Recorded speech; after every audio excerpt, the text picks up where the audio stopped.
everybody, Jeff, your executive gardener. Great to be back. It's been a long, cold, wet winter here in Houston, Texas. Now, I know for the folks up north in colder climates, you're saying, yeah, I feel bad for you, Jeff. I really do. It's not really cold, but it's cold for us relative here in South Texas. Anyway, it's great to be back. And today I'm starting to refresh my beds, put more manure, more compost, weeding all the things, and preparing my my pots for new plants and so forth. So, but what this episode's about, one of the most popular episodes that I had on YouTube probably a year or so ago, was starting potatoes from at home, from seed potatoes, okay? And it's great to do with your kids. So I bought some seed potatoes today. I'm going to show you real quickly, step by step, how to do it. If you have kids, you know, under 12 years old, 10 years old, you got to do this with them. It's easy to do. And kids love growing potatoes. It's easy for you to do if you travel 1 or 2 days a week. I'll show you exactly what to do, how to make your own potatoes. And if you haven't had your own potatoes, you're missing, okay? All you got to do is go out and buy some seed potatoes wherever. I bought about 12 seed potatoes at the garden center, and those 12 potatoes should produce, I don't know, 36 to 40 potatoes. So the seed potatoes produce potatoes. Let me get behind the camera and show you exactly what I do step by step so you can do it at home. Alright, so here we are. Here's a seed potato. This is what a seed potato looks like. It looks like a regular potato.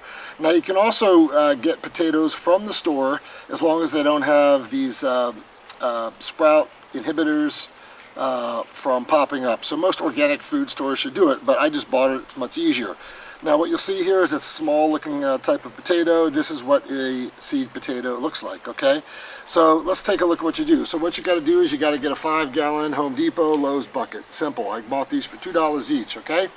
And at the bottom of the bucket, you'll see you've got to put holes, okay? There's 4 holes. I drilled 4 decent sized holes at the bottom of the bucket. It needs to be able to drain. You're going to grow these outside because they need sun, 8 hours of sun a day.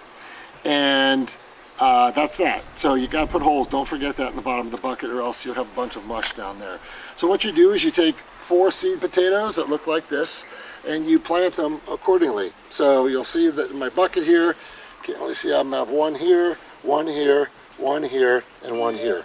So you probably want to space these things out 3 inches each, 4 inches each, and you want to put them at the very bottom of the bucket. So put about 1 inch or 2 of soil at the bottom, potting mix that is. And then what I like to do is I also like to mix in just a little bit of cow manure, composted cow manure. I like, the potatoes like the soil a little bit acidic, and that's that. So what you're going to do is, once you put these in here, you're going to cover them with soil. So I'm leaving them uncovered a little bit now. Now it's important that when you plant this, you make sure the top of the potato where it's sprouting is on top. So for this, you see, you would put this like this. Do not put it down on the other side, or else it'll probably still grow, but you'll maybe have issues, okay? So there's 4 potatoes. These 4 potatoes, I usually get 3 or 4 potatoes from 1 seed potato. So what's going to happen with potatoes is you have to do something called hill them. So when I'm done with this video, I will cover these 4 potatoes, and I'll leave about 2 inches of dirt on the top of them. And I'm going to leave them outside. I'm going to water them daily. Not too much water, just a little bit of water. The excess water will drain through the bottom of the holes at the bottom of the bucket. So what happens is you'll start to see these sprouts start to pop above the soil. Once these sprouts get to be about 4 to 5 inches above the soil line, you're going to add more potting mix into it. So you only allow a few inches of the leaf, the stem and the leaf, to pop above the soil line. You'll see it. It's just like a tomato. That stem will grow, and you keep hilling it. Now hilling it means you keep piling the dirt up to a certain point. Now once you're going to get to a certain point, you're only going to be able to hill it so much, because once you get to the top of this 5-gallon bucket, your stem is going to keep growing on each of those potatoes. That's okay. You can try to hill it another 4 or 5 inches over this, but that's about as much as you can go. Once those potatoes, the stems and leaves, start to turn a little bit brownish, then you know you're done. Now it takes about 60 to 90 days if you're in a nice warm climate to do this. The best time to grow potatoes is in weather when it's about 70 degrees, 65 to 75 degrees. and lots of sun. So again, put a little bit of cow manure in here, use potting mix, hill it. Now when you're done, you're just simply going to dump this upside down and let your kids go after it, and they can scramble and go after all of the potatoes that will be done. If you've never had a potato from grown at home, you're missing, okay? You don't even have to put butter on it, it's so creamy.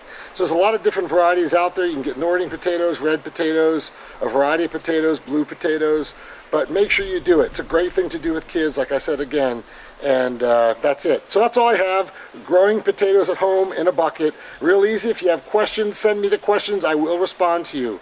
But get out and get ready to start gardening. It's a great time of year to grow potatoes. Till next time, Jeff, your executive gardener. Bye for now.